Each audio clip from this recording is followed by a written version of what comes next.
welcome to the Deerfield Public Library Twitch channel. I'm Anne. I'm Christina. And today we are continuing our adventure through Frankenstein, a horror book in which the main character has extreme regret at all times. So much regret, so little time in between the regrets. So last time, Frankenstein's bestie, who showed up in Ingolstadt to finally go to university, spent 6 months taking care of him instead of going to university. That's a friend. Yeah, that's a friend. And also just one more sign that Frankenstein is selfish. Not a friend. Not a friend. Then he was like, hey, it's been like, I think it was like a year or two. He created the monster. And then it was like a year or two where he was like super sick and hanging out with Clerval. And then he finally did introduce him to some like professors and stuff like that. And then he decides it's finally time to like go home. But then there was some issue that delayed him going. And so then like when he finally is like, all right, it's time to go, like we're waiting for the when I can leave, he gets a letter that his youngest brother has died. Murder. And this like serving girl / the second girl that his mom had kidnapped from her family / someone that is introduced to you in these chapters like you should know who they are despite there being entire chapters on his childhood. Justine, she's been arrested for the murder. And so he goes and he like visits the place where his brother was murdered, and he sees the creature. How did the creature get there? How did the creature know who Victor Frankenstein's family was? No one knows. No one knows. No one cares. All he knows is the second he sees it, he assumes that the murderer is in fact the creature, not Justine. But unfortunately, he's selfish. So he doesn't say anything because he knows if he says something, he'll look crazy. He just basically is like, well, I know it wasn't her. And then she gets convicted and hanged. Sad. Yeah, sad. So that was our brief Law and Order Frankenstein. Law and Order Frankenstein. Dun dun. So his 5-year-old brother William, who was killed and had a hand mark on his neck that they never checked out. Just saying. Oh, that's right. Bad police work. And Justine are officially the first victims of the fact that he decided to create a creature. And that's where we pick up.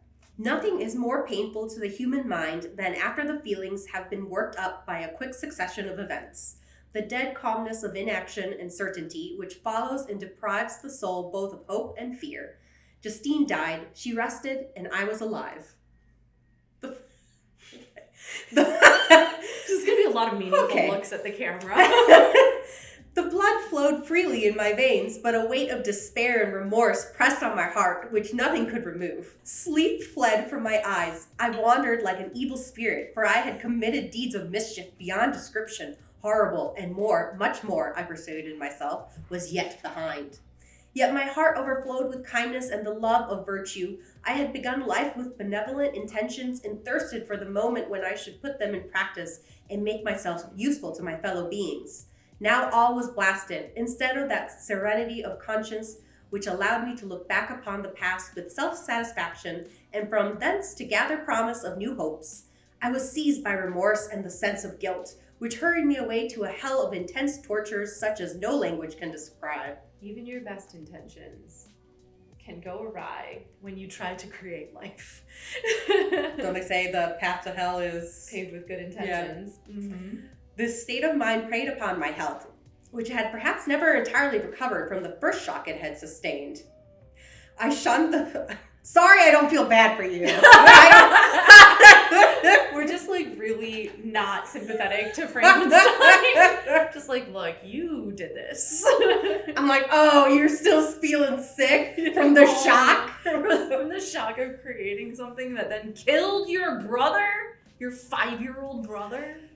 It was probably an accident. It probably honestly was an accident. Right? I bet it was an accident. Right? Richard. But, but still, he did take a life. Does he even know what that means? It's been like 2 years. He's had time to learn. Okay. No one is winning with me today. I shunned the face of man. All sound of joy or complacency was torture to me. Solitude was my only consolation. Deep, dark, death-like solitude. My father observed with pain the alteration perceptible in my disposition. I don't know why, too. I always thought his dad was dead. His mom is dead. I know. Every time they mention his dad, I'm like, wait, he's alive?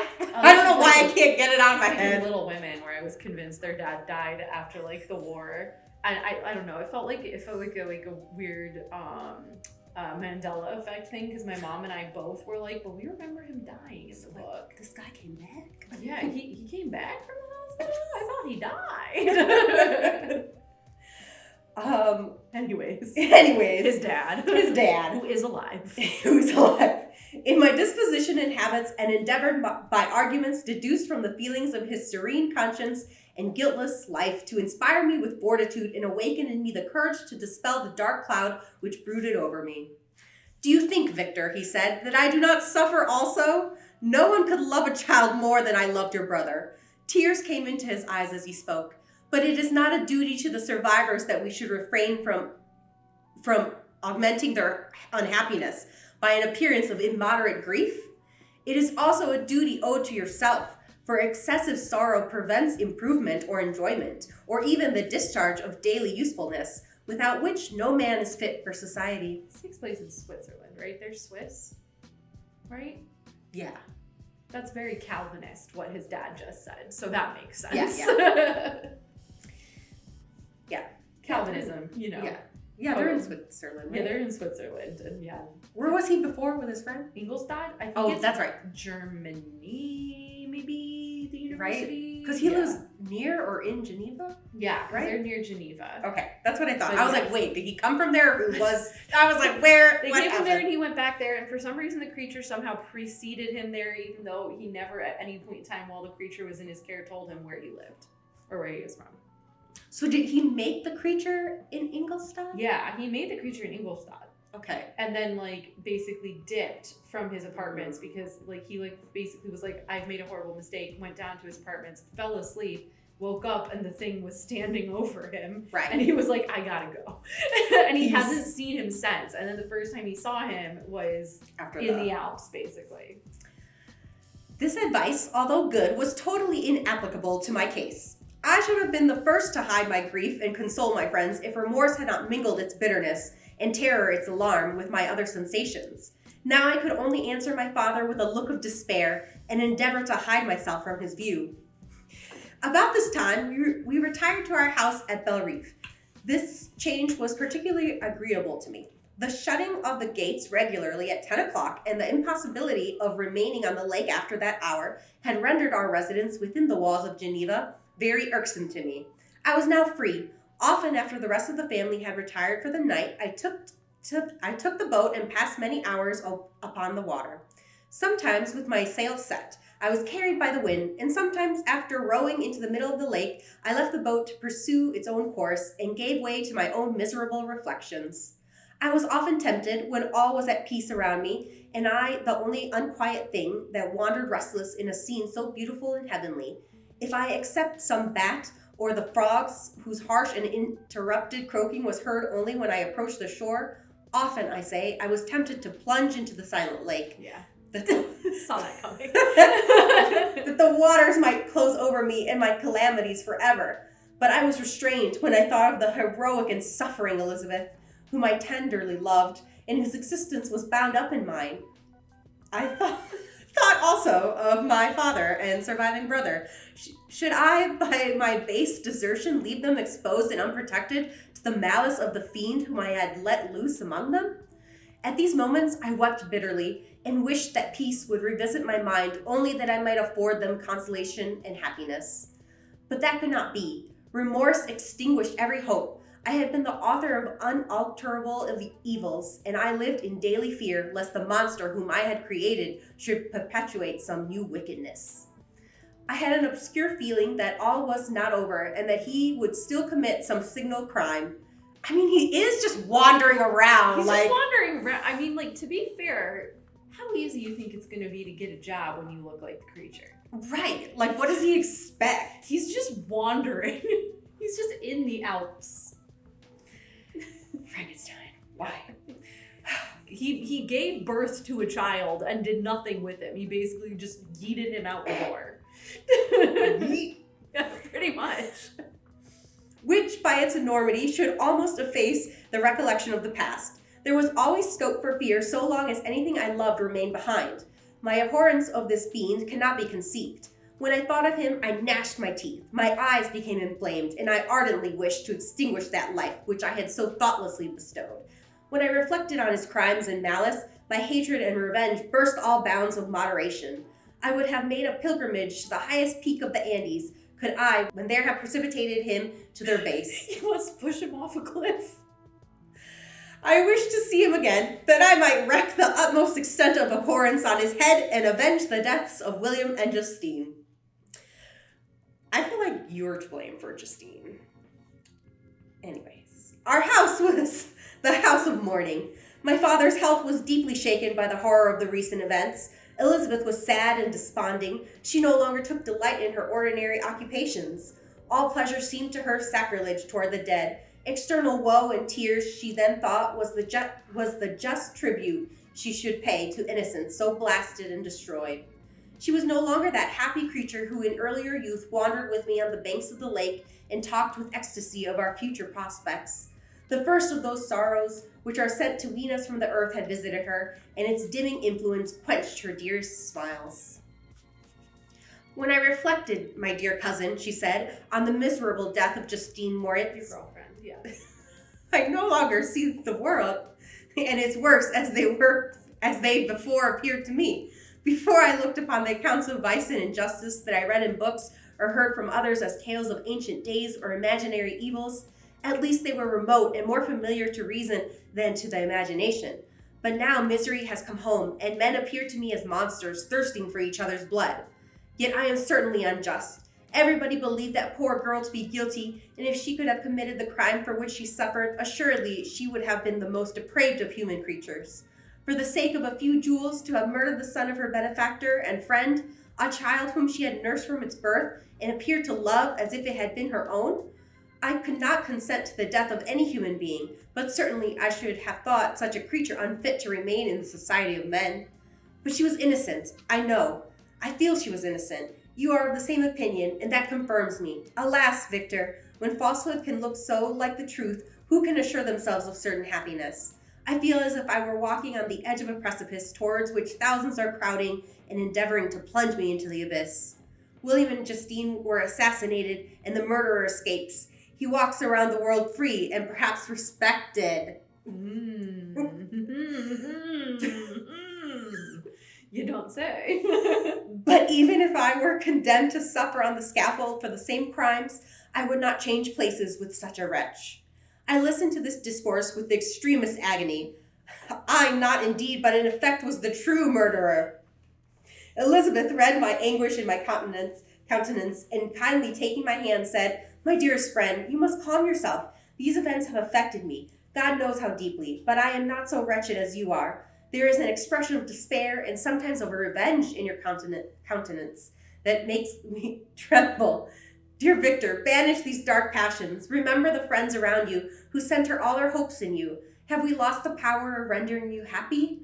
Ah, while we love, while we are true to each other, here in this land of peace and beauty, your native country, we may reap every tranquil blessing. What can disturb our peace?" I know what can disturb your peace. And could not such words from her whom I fondly prized before every other gift of fortune suffice to chase away the fiend that lurked in my heart? Even as she spoke, I drew near to her, as if in terror, lest at that very moment the destroyer had been near to rob me of her. Thus, not the tenderness of friendship, nor the beauty of earth, nor of heaven could redeem my soul from woe. The very accents of love were ineffectual. I was encompassed by a cloud which no beneficial influence could penetrate. The wounded deer, dragging its fainting limbs to some untrodden brake, there to gaze upon the arrow which had pierced it and to die, was but a type of me. Sometimes I could cope with the sullen despair that overwhelmed me, but sometimes the whirlwind passions of my soul drove me to seek, by bodily exercise and by change of place, some relief from my intolerable sensations. It was during an excess of this kind that I suddenly left my home and, bending my steps towards the near alpine valleys, sought in the magnificence, the eternity of such scenes, to forget myself and my ephemeral, because humans, sorrows. My wanderings were directed towards the valley of Chameau? I don't know. Neither of us speak French. Yeah, Chamonix maybe? I feel like the X is silent, but I'm not sure. Chameau, whatever. Okay. Chameau. Let's go with Chameau. Towards the valley. Towards a valley. I had visited it frequently during my boyhood. 6 years had passed since then. I was a wreck, but naught had changed in those savage and enduring scenes. I performed the first part of my journey on horseback. I afterwards hired a mule as the more sure-footed and least liable to receive injury on these rugged roads. The weather was fine. It was about the middle of the month of August, nearly 2 months after the death of Justine, that miserable epoch from which I dated all my woe. That's just a wild way to talk about someone else dying. The miserable epoch from which I dated all my woe. It's all on him. Yep. I mean, the weight upon my spirit was sensibly lightened as I plunged yet deeper into the ravine of Arve. We're just doing our best. Yeah. The immense mountains and precipices that overhung me on every side, the sound of the river raging among the rocks, and the dashing of the waterfalls around spoke of a power mighty as omnipotence. And I ceased to fear or to bend before any being less almighty than that which had created and ruled the elements, here displayed in their most terrific guise. Still, as I ascended higher, the valley assumed a more magnificent and astonishing character. Ruined castles hanging on the precipices of tiny mountains, the impetuous Arve, and cottages every here and there peeping forth from among the trees formed a scene of singular beauty. But it was augmented and rendered sublime by the mighty Alps, whose white and shining pyramids and domes towered above all, as belonging to another earth, the habitations of another race of beings. I passed the bridge of Pelissier, where the ravine which the river forms opened before me, and I began to ascend the mountain that overhangs it. Soon after, I entered the valley of Chamonix. This valley is... I'm sorry, I have no idea how to say that. 3 different ways. I know. The valley of sea, I'll just say. Valley of sea. Yeah.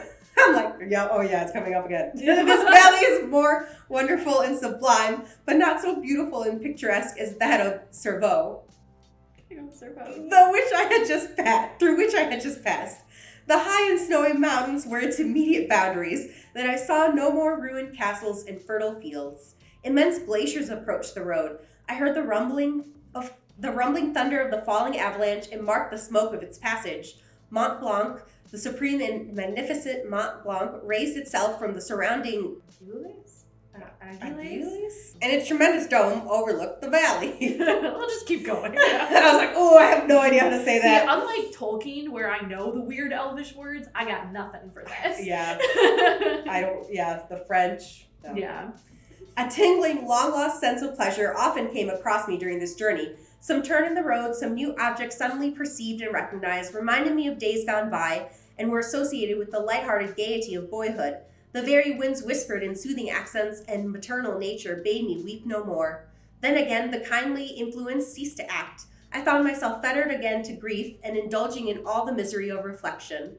Then I spurred on my animal, striving so to forget the world, my fears, and more than all, myself. Or, in a more desperate fashion, I alighted and threw myself on the grass, weighed down by horror and despair. Just throw yourself on. Go touch grass, Victor Frankenstein. He is. He's throwing himself on it. At length, I arrived at the village of Chameau. Whatever. Chamonix. Exhaustion succeeded to the extreme fatigue both of body and of mind which I had endured. For a short space of time, I remained at the window, watching the pallid lightings that played above Mont Blanc and listening to the rushing of the Arve, which pursued its noisy way beneath. The same lulling sounds acted as a lullaby to my too keen sensations. When I placed my head upon my pillow, sleep crept over me.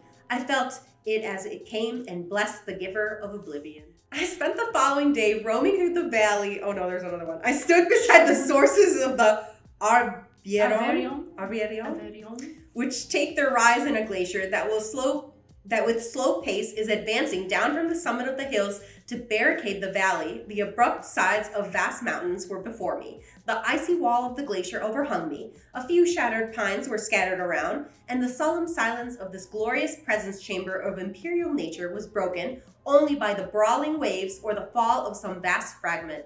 The thunder sound of the avalanche or the cracking reverberated along the mountains of the accumulated ice, which, through the silent working of immutable laws, was ever and anon rent and torn, as if it had been but a plaything in their hands. These sublime and magnificent scenes afforded me the greatest consolation that I was capable of receiving. They elevated me from all littleness of feeling, and although they did not remove my grief, they subdued and tranquilized it. Especially the tranquilizer gun. Bink! Pew! Tranquilize your grief. In some degree, also, they diverted my mind from the thoughts over which it had brooded for the last month. I retired to rest at night, my slumbers, as it were, waited on and ministered to by the semblance of grand shapes which I had contemplated during the day. They congregated round me, the unstained snowy mountaintop, the glittering pinnacle, the pine woods and ragged bare ravine, the eagle soaring amidst the clouds. They all gathered round me and bade me be at peace. Where had they fled when the next morning I awoke? All of soul inspiriting fled with sleep, and dark melancholy clouded every thought. The rain was pouring in torrents, and thick mists hit the summits of the mountains, so that I even saw not the faces of those mighty friends. Still, I would penetrate their misty veil and seek them in their cloudy retreats. What were rain and storm to me? My mule was brought to the door, and I resolved to ascend to the summit of Montanvert. Okay, I'm just going to say, what were rain and snow to me, and what are men compared to rocks and mountains from Pride and Prejudice are sister sentences. My thought was like, oh yeah, you don't care about the storm and the rain, but what about your poor mule? Maybe he doesn't want to go. Maybe he doesn't want to go in there. Rude. It's like Bill all over again. It's Bill the Pony all over again. Not over it. He survives. It's fine. I remembered the effect that the view of the tremendous and ever-moving glacier had produced upon my mind when I first saw it. It had then filled me with a sublime ecstasy that gave wings to the soul and allowed it to soar from the obscure world to light and joy. The sight of the awful and majestic in nature had indeed always the effect of solemnizing. Solemnizing. Yeah. I think I was thinking of like a different word. Yeah. My mind and causing me to forget the passing cares of life. I determined to go without a guide, for I was well acquainted with the path, and the presence of another would destroy the solitary grandeur of the scene. Maybe he hiked. Maybe he didn't take the mule. Okay. We're going to believe that until it mentions the mule. Sure. Even though it puts Victor Frankenstein in a much better light than he deserves. The ascent is precipitous, but the path is cut into continual and short windings, which enable you to surmount the perpendicularity of the mountain. It is a scene terrifically desolate. In 1,000 spots, the traces of the winter avalanche may be perceived, where trees lie broken and strewed on the ground, some entirely destroyed, others bent, leaning upon the jutting rocks of the mountain, or transversely upon other trees. The path, as you ascend higher, is intersected by ravines of snow, down which stones continually roll from above. One of them is particularly dangerous, as the slightest sound, such as even speaking in a loud voice, produces a concussion of air sufficient to draw destruction upon the head of the speaker. The pines are not tall or luxuriant, but they are somber and add an air of severity to the scene. I looked on the valley beneath. Vast mists were rising from the rivers which ran through it and curling in thick wreaths around the opposite mountains, whose summits were hid in the uniform clouds, while rain poured from the dark sky and added to the melancholy impression I received from the objects around me. Alas, why does man boast of sensibilities superior to those apparent in the brute? It only renders them more necessary beings. If our impulses were confined to hunger, thirst, and desire, we might be nearly free. But now we are moved by every wind that blows in a chance word or scene that word may convey to us. We rest. A dream has power to poison sleep. We rise. One wandering through pollutes the day. We feel, conceive, or reason, laugh, or weep.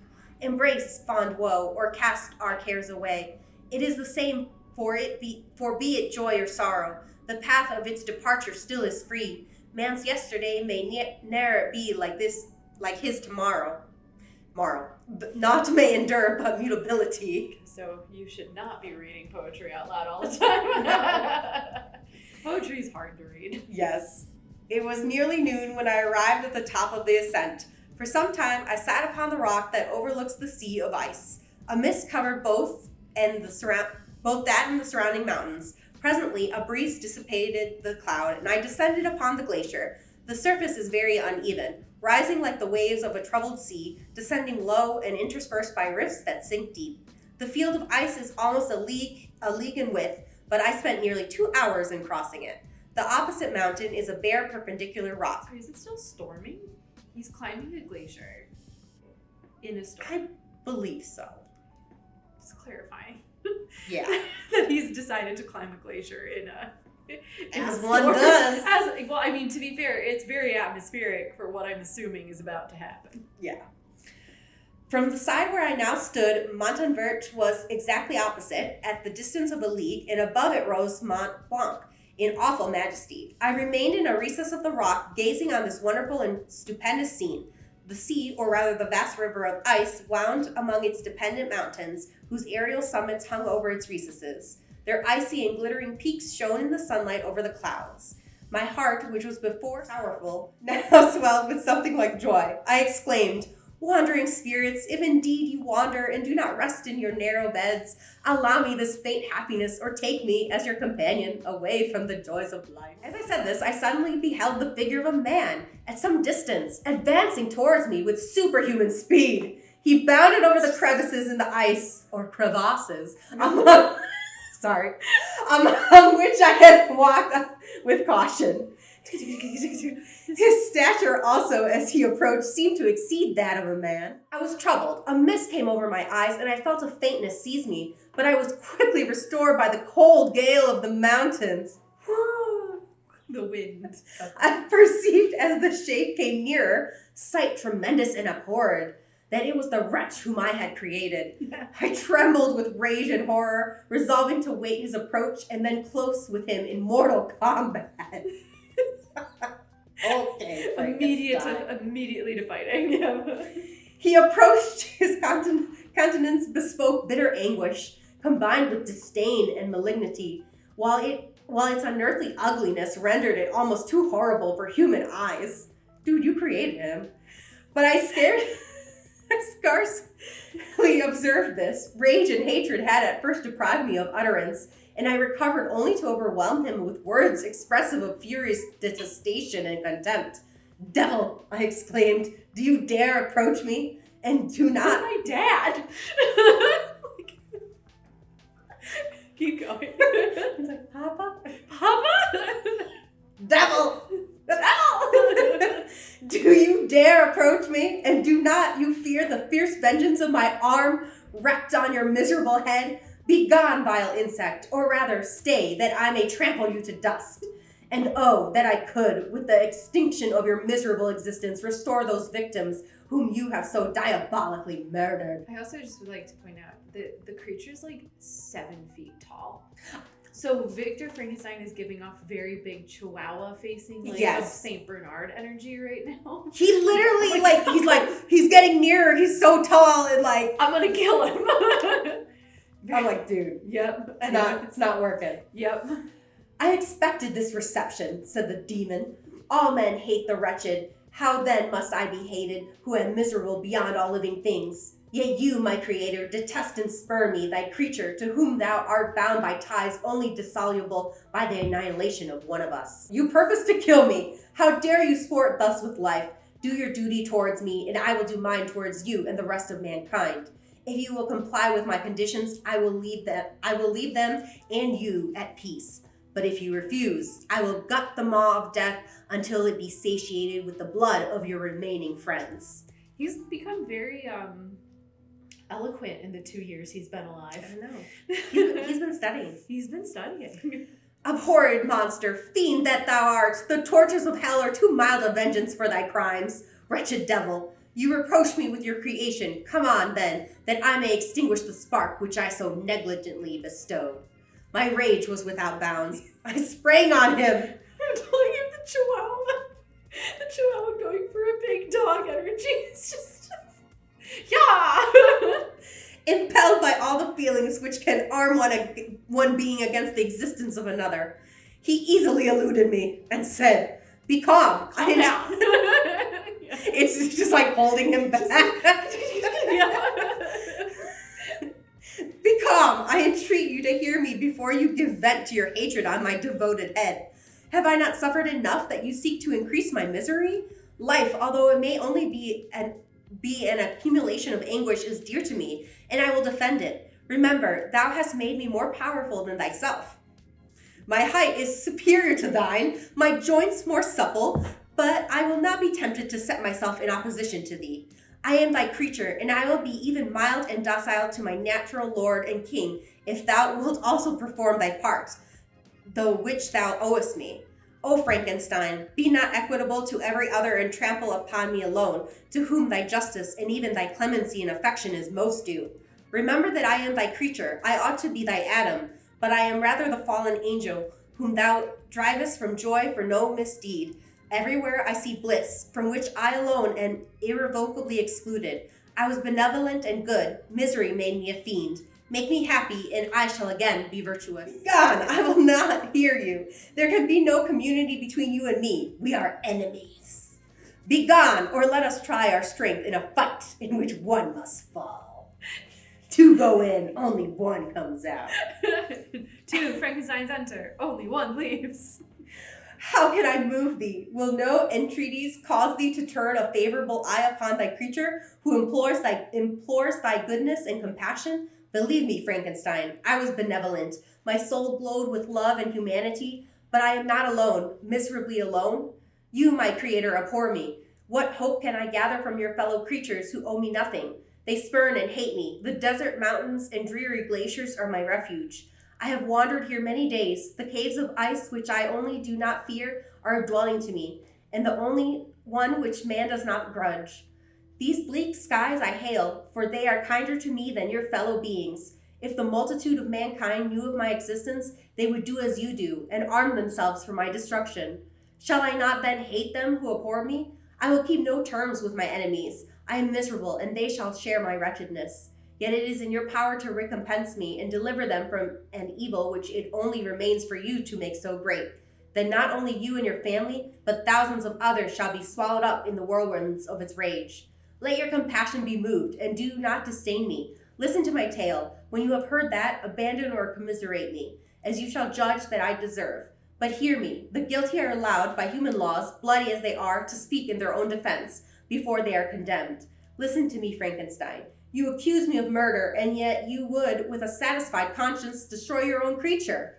Oh, praise the eternal justice of man. Yet I ask you not to spare me, listen to me, and then, if you can, and if you will, destroy the works of your hands. Why do you call to my remembrance, I rejoin, circumstances of which I shudder to reflect, that I have been the miserable origin and author? Cursed be the day, abhorred devil, in which you first saw light. Cursed, although I curse myself, be the hands that formed you. You have made me wretched beyond expression. You have left me no power to consider whether I am just to you or not. Begone, relieve me from the sight of your detested form. Thus I relieve thee, my creator, he said, and placed his hated hands before my eyes, which I flung from me with violence. Thus I take from thee a sight which you abhor. Still thou canst listen to me and grant me thy compassion. By the virtues that I once possessed, I demand this from you. Hear my tale. It is long and strange, and the temperature of this place is not fitting to your fine sensations. Come to the hut upon the mountain. The sun is yet high in the heavens before it descends to hide itself behind your snowy precipices and illuminate another world. You will have heard my story and can decide.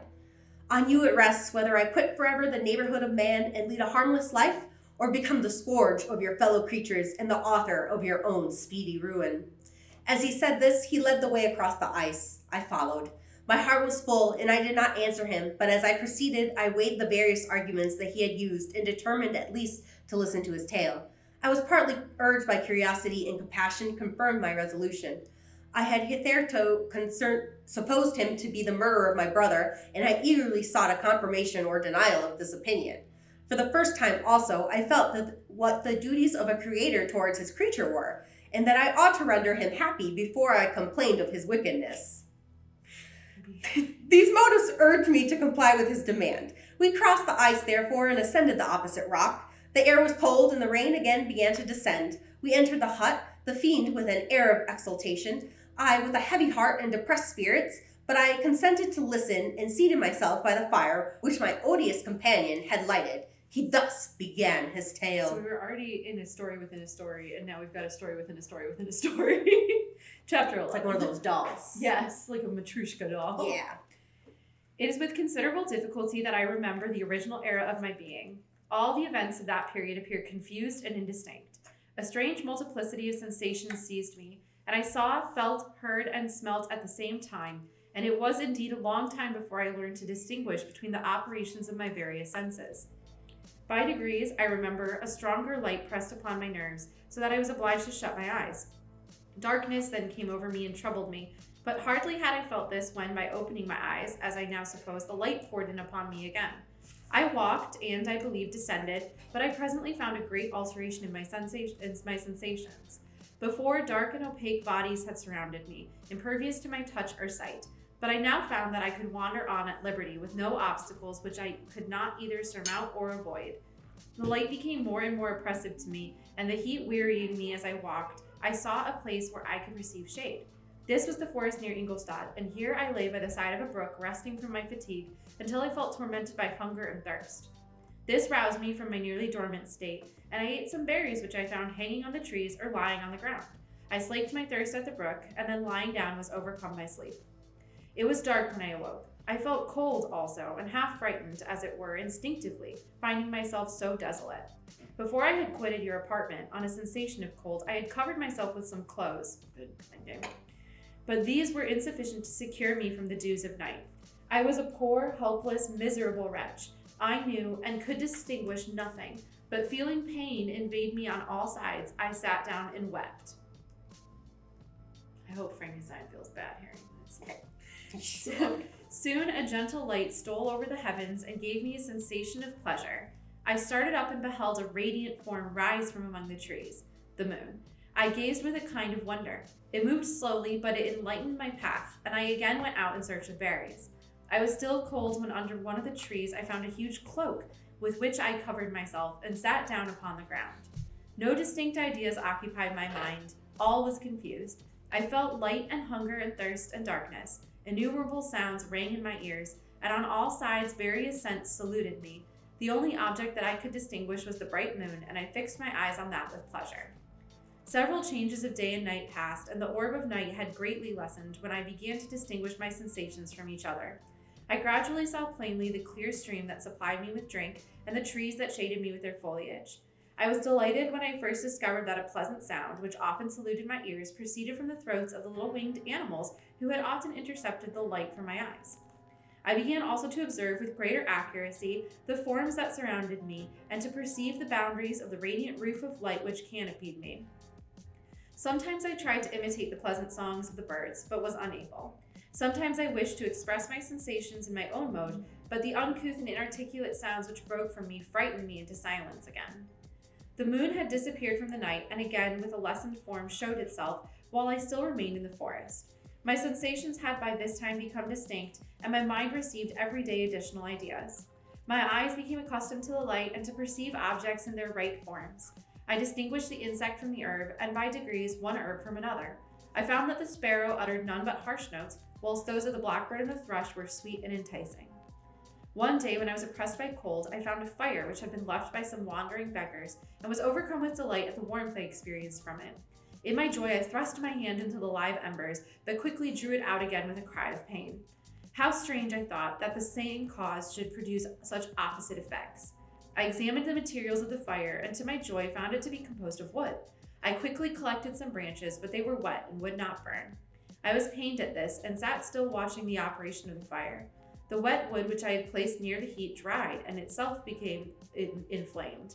I reflected on this, and by touching the various branches, I discovered the cause, and busied myself in the collecting of a great quantity of wood, that I might dry it and have a plentiful supply of fire.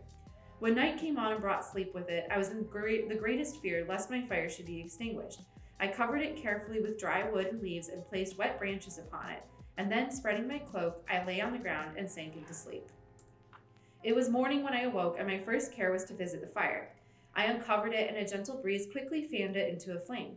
I observed this also and contrived a fan of branches, which roused the embers when they were nearly extinguished. When night came again, I found with pleasure that the fire gave light as well as heat, and that the discovery of this element was useful to me in my food, for I found some of the offals that the travelers had left had been roasted, and tasted much more savory than the berries I gathered from the trees. I tried therefore to dress my food in the same manner, placing it on the live embers. I found that the berries were spoiled by this operation, and the nuts and roots much improved. Food, however, became scarce, and I often spent the whole day searching in vain for a few acorns to assuage the pangs of hunger. When I found this, I resolved to quit the place that I had hitherto inhabited, to seek for one where the few wants I experienced would be more easily satisfied. In this immigration, I exceedingly lamented the loss of the fire which I had obtained through accident and knew not how to reproduce it.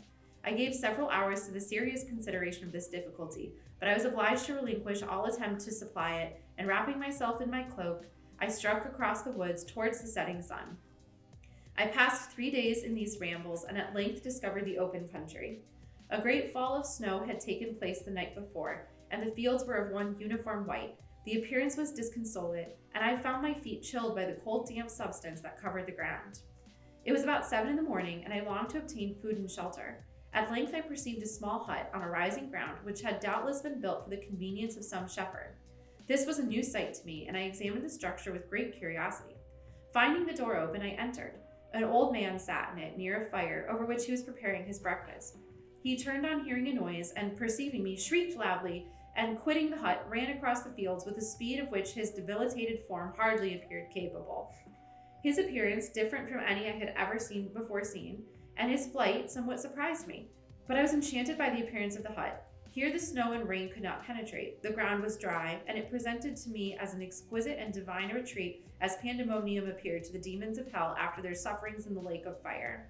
I greedily devoured the remnants of the shepherd's breakfast, which consisted of bread, cheese, milk, and wine. The latter, however, I did not like. Then, overcome by fatigue, I lay down among some straw and fell asleep. It was noon when I awoke, and allured by the warmth of the sun, which shone brightly on the white ground, I determined to recommence my travels, and depositing the remains of the peasant's breakfast in a wallet I found, I proceeded across the fields for several hours, until at sunset I arrived at a village. How miraculous did this appear! The huts, the neater cottages, and stately houses engaged my admiration by turns. The vegetables in the gardens, the milk and cheese that I saw placed at the windows of some of the cottages allured my appetite. One of the best of these I entered, but I had hardly placed my foot within the door before the children shrieked and one of the women fainted. The whole village was roused. Some fled, some attacked me, until grievously bruised by stones and many other kinds of missile weapons, I escaped to the open country and fearfully took refuge in a low hovel, quite bare, and making a wretched appearance after the palaces I had beheld in the village. This hovel, however, joined a cottage of a neat and pleasant appearance, but after my late dearly bought experience, I dared not enter it. My place of refuge was constructed of wood, but so low that I could with difficulty sit upright in it. No wood, however, was placed on the earth which formed the floor, but it was dry, and although the wind entered it by innumerable chinks, I found it an agreeable asylum from the snow and rain. How sad is this? He doesn't even know how to do anything, and he shows up to people's houses and they just throw things at him. Here then I retreated and lay down, happy to have found a shelter, however miserable, from the inclemency of the season, and still more from the barbarity of man. As soon as morning dawned, I crept from my kennel, that I might view the adjacent cottage and discover if I could remain in the habitation I had found. It was situated against the back of the cottage and surrounded on the sides, which were exposed by a pigsty and a clear pool of water. One part was open, and by that I had crept in, but now I covered every crevice by which I might be perceived with stones and wood, yet in such a manner that I might move them on occasion to pass out. All the light I enjoyed came through the sty, and that was sufficient for me. Having thus arranged my dwelling and carpeted it with clean straw, I retired, for I saw the figure of a man at a distance, and I remembered too well my treatment the night before to trust myself in his power. I had first, however, provided for my sustenance for that day by a loaf of coarse bread which I purloined, and a cup with which I could drink more conveniently than from my hand of the pure water which flowed by my retreat. The floor was a little raised, so that it was kept perfectly dry, and by its vicinity to the chimney of the cottage it was tolerably warm. Being thus provided, I resolved to reside in this hovel until something should occur which might alter my determination. It was indeed a paradise compared to the bleak forest, my former residence, the rain-dropping branches and dank earth. I ate my breakfast with pleasure and was about to remove a plank to procure myself a little water when I heard a step, and looking through a small chink, I beheld a young creature with a pail on her head passing before my hovel. The girl was young and of gentle demeanor, unlike what I have since found cottagers and farmhouse servants to be. Yet she was meanly dressed, a coarse blue petticoat and a linen jacket being her only garb. Her fair hair was plaited but not adorned. She looked patient yet sad. I lost sight of her, and in about a quarter of an hour she returned bearing the pail, which was now partly filled with milk. As she walked along, seemingly incommoded by the burden, a young man met her, whose countenance expressed a deeper despondence. Uttering a few sounds with an air of melancholy, he took the pail from her and bore it to the cottage himself. She followed, and they disappeared. Presently I saw the young man again, with some tools in his hand, cross the field behind the cottage, and the girl was also busied, sometimes in the house and sometimes in the yard. On examining my dwelling, I found that one of the windows of the cottage had formerly occupied a part of it, but the panes had been filled up with wood. In one of these was a small and almost imperceptible chink through which the eye could just penetrate. Through this crevice, a small room was visible, whitewashed and clean, but very bare of furniture. In one corner near a small fire sat an old man, leaning his head on his hands in a disconsolate attitude. The young girl was occupied in arranging the cottage, but presently she took something out of a drawer which employed her hands, and she sat down beside the old man, who, taking up an instrument, began to play and to produce sounds sweeter than the voice of the thrush or the nightingale. It was a lovely sight, even to me, poor wretch who had never beheld aught but beautiful before. The silver hair and benevolent countenance of the aged cottager won my reverence, while the gentle manners of the girl enticed my love. He played a sweet, mournful air which I perceived drew tears from the eyes of his amiable companion, of which the old man took no notice until she sobbed audibly. He then produced a few sounds, and the fair creature, leaving her work, knelt at his feet. He raised her and smiled with such kindness and affection that I felt sensations of a peculiar and overpowering nature. They were a mixture of pain and pleasure, such as I had never before experienced, either from hunger or cold, warmth or food, and I withdrew from the window, unable to bear these emotions. Soon after this, the young man returned, bearing on his shoulders a load of wood. The girl met him at the door, helped to relieve him of his burden, and taking some of the fuel into the cottage, placed it on the fire. Then she and the youth went apart into a nook of the cottage, and he showed her a large loaf and a piece of cheese. She seemed pleased, and went into the garden for some roots and plants, which she placed in water and then upon the fire. She afterwards continued her work, whilst the young man went into the garden and appeared busily employed in digging and pulling up roots. After he had been employed thus about an hour, the young woman joined him, and they entered the cottage together. The old man had in the meantime been pensive, but on the appearance of his companions he assumed a more cheerful air, and they sat down to eat. The meal was quickly dispatched. The young woman was again occupied in arranging the cottage. The old man walked before the cottage in the sun for a few minutes, leaning on the arms of the youth. Nothing could exceed in beauty the contrast between these two excellent creatures. One was old, with silver hairs and a countenance beaming with benevolence and love. The younger was slight and graceful in his figure, and his features were molded with the finest symmetry, yet his eyes and attitude expressed the utmost sadness and despondency. The old man returned to the cottage, and the youth, with tools different from those he had used in the morning, directed his steps across the field. Night quickly shut in, but to my extreme wonder, I found that the cottagers had a means of prolonging light by the use of tapers, and was delighted to find that the setting of the sun did not put an end to the pleasure I experienced in watching my human neighbors. In the evening, the young girl and her companion were employed in various occupations which I did not understand, and the old man again took up the instrument which produced the divine sounds that had enchanted me in the morning.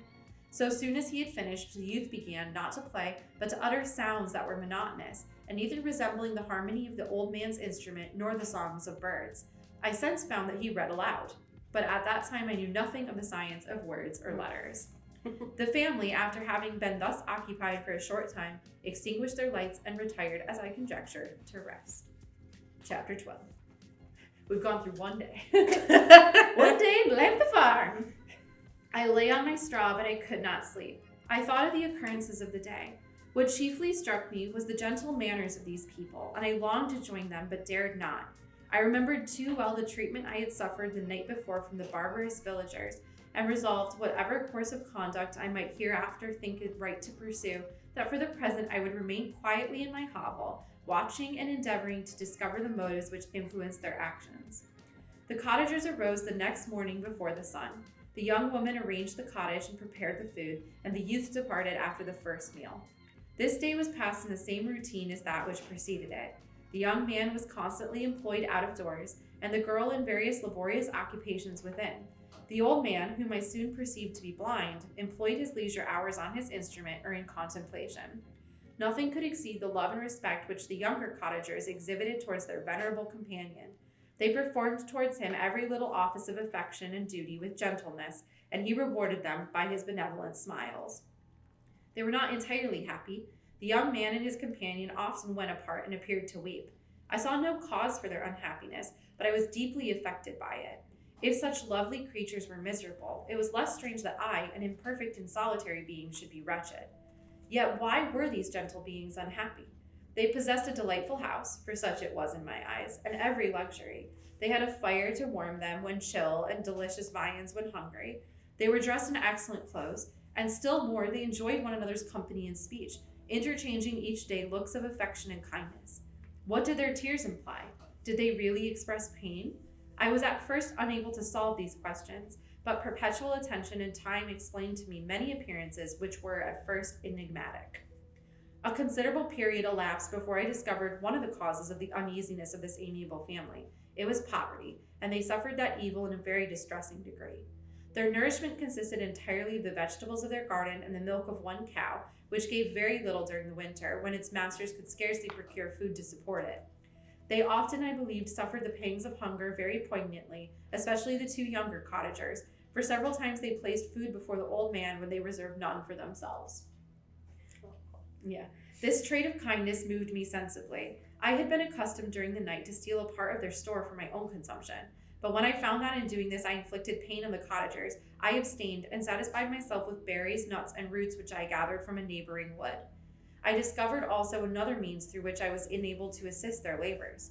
I found that the youth spent a great part of each day in collecting wood for the family fire, and during the night I often took his tools, the use of which I quickly discovered, and brought home firing sufficient for the consumption of several days. I remember the first time that I did this, the young woman, when she opened the door in the morning, appeared greatly astonished on seeing a great pile of wood on the outside. She uttered some words in a loud voice, and the youth joined her, who also expressed surprise. I observed with pleasure that he did not go to the forest that day, but spent it in repairing the cottage and cultivating the garden. By degrees, I made a discovery of a still greater moment. I found that these people possessed a method of communicating their experience and feelings to one another by articulate sounds.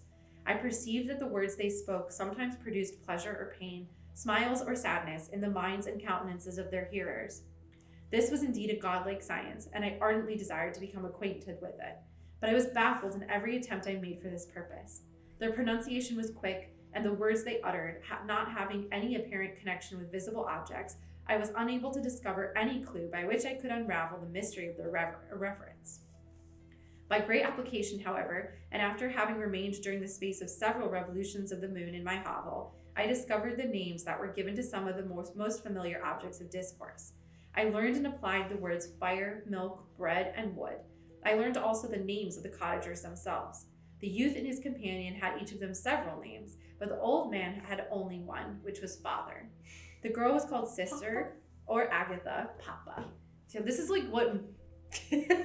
The girl was called Sister, or Agatha, and the youth Felix, brother, or son. I cannot describe the delight I felt when I learned the ideas appropriated to each of these sounds and was able to pronounce them. I distinguished several other words without being able as yet to understand or apply them, such as good, dearest, unhappy. I spent the winter in this manner. The gentle manners and beauty of the cottagers greatly endeared them to me. When they were unhappy, I felt depressed. When they rejoiced, I sympathized in their joys. I saw fellow human beings beside them, and if any other happened to enter the cottage, their harsh manners and rude gait only enhanced to me the superior accomplishments of my friends. The old man, I could perceive, often endeavored to encourage his children, as sometimes I found that he called them, to cast off their melancholy. He would talk in a cheerful accent, with an expression of goodness that bestowed pleasure even upon me. Agatha listened with respect, her eyes sometimes filled with tears, which she endeavored to wipe away unperceived. But I generally found that her countenance and tone were more cheerful after having listened to the exhortations of her father. It was not thus with Felix. He was always the saddest of the group, and even to my unpracticed senses, he appeared to have suffered more deeply than his friends. But if his countenance was more sorrowful, his voice was more cheerful than that of his sister, especially when he addressed the old man. I could mention innumerable instances which, although slight, marked the dispositions of these amiable cottagers. In the midst of poverty and want, Felix carried with pleasure to his sister the first little white flower that peeped out from beneath the snowy ground. Early in the morning, before she had risen, he cleared away the snow that obstructed her path to the milk house, drew water from the well, and brought the wood from the outhouse, where, to his perpetual astonishment, he found his store always replenished by an invisible hand. That would be great. There's Wouldn't that be magic? Yeah, he's definitely like a little like good fairy right now. Mm-hmm. In the day, I believe, he worked sometimes for a neighboring farmer because he often went forth and did not return until dinner, yet brought no wood with him. At other times he worked in the garden, but as there was little to do in the frosty season, he read to the old man and Agatha. This reading had puzzled me extremely at first, but by degrees I discovered that he uttered many of the same sounds when he read as when he talked. I conjectured, therefore, that he found on the paper signs for speech which he understood, and I ardently longed to comprehend these also. But how was that possible, when I did not even understand the sounds for which they stood as signs? I improved, however, sensibly in this science, but not sufficiently to follow up any kind of conversation, although I applied my whole mind to the endeavor, for I easily perceived that, although I eagerly longed to discover myself to the cottagers, I ought not to make the attempt until I had first become master of their language, which knowledge might enable me to make them overlook the deformity of my figure, for which this also the contrast perpetually presented to my eyes had made me acquainted. So sad. I had admired the perfect forms of my cottagers, their grace, beauty, and delicate complexions, but how was I terrified when I viewed myself in a transparent pool. At first I started back, unable to believe that it was indeed I who was reflected in the mirror, and when I became fully convinced that I was in reality the monster that I am, I was filled with the bitterest sensations of despondence and mortification. Alas, I did not yet entirely know the fatal effects of this miserable deformity. As the sun became warmer and the light of day longer, the snow vanished, and I beheld the bare trees and the black earth. From this time Felix was more employed, and the heart-moving indications of impending famine disappeared. Their food, as I afterwards found, was coarse, but it was wholesome, and they procured a sufficiency of it. Several new kinds of plants sprang up in the garden, which they dressed, and these signs of comfort increased daily as the season advanced. The old man, leaning on his son, walked each day at noon, when it did not rain, as I found it was called when the heavens poured forth its waters. This frequently took place, but a high wind quickly dried the earth, and the season became far more pleasant than it had been. My mode of life in my hovel was uniform. During the morning I attended the motions of the cottagers, and when they were dispersed in various occupations I slept. The remainder of the day was spent in observing my friends. When they had retired to rest, if there was any moon or the night was starlit, I went into the woods and collected my own food and fuel for the cottage. When I returned, as often was necessary, I cleared their path from the snow and performed those offices that I had seen done by Felix. I afterwards found that these labors, performed by an invisible hand, greatly astonished them, and once or twice I heard them on these occasions utter the words "good spirit," "wonderful," but I did not then understand the signification of these terms.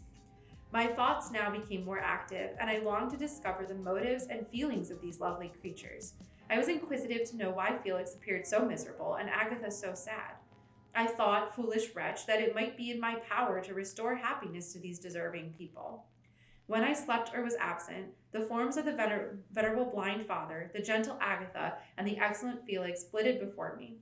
I looked upon them as superior beings who would be the arbiters of my future destiny. I formed in my imagination 1,000 pictures of presenting myself to them and their reception of me. I imagined that they would be disgusted until, by my gentle demeanor and conciliating words, I should first win their favor and afterwards their love. These thoughts exhilarated me and led me to apply with fresh ardor to the acquiring the art of language. My organs were indeed harsh but supple, and although my voice was very unlike the soft music of their tones, yet I pronounced such words as I understood with tolerable ease. It was as the ass and the lapdog, yet surely the gentle ass whose intentions were affectionate, although his manners were rude, deserved better treatment than blows and excretion. It's like excretion. The pleasant showers and genial warmth of spring greatly altered the aspect of the earth. Men who before this change seemed to have been hid in caves dispersed themselves and were employed in various arts of cultivation. The birds sang in more cheerful notes, and the leaves began to bud forth on the trees. Happy, happy earth, fit habitation for gods, which so short a time before was bleak, damp, and unwholesome. My spirits were elevated by the enchanting appearance of nature. The past was blotted from my memory, the present was tranquil, and the future gilded by bright rays of hope and anticipations of joy. How could this possibly go wrong? We know it will. But that's where we will leave off for today, in the middle of the monster's story of what happened to him after he left Ingolstadt. So thank you so much for joining us. If you missed part of today's reading, or you want to catch up on our other iterations of Lunchtime listens, you can check out our YouTube page where everything goes up, and this video will be up there on Thursday. So once again, I'm Anne. I'm Christina. And thank you so much for joining us. Have a great rest of your day, and see you next week. Bye.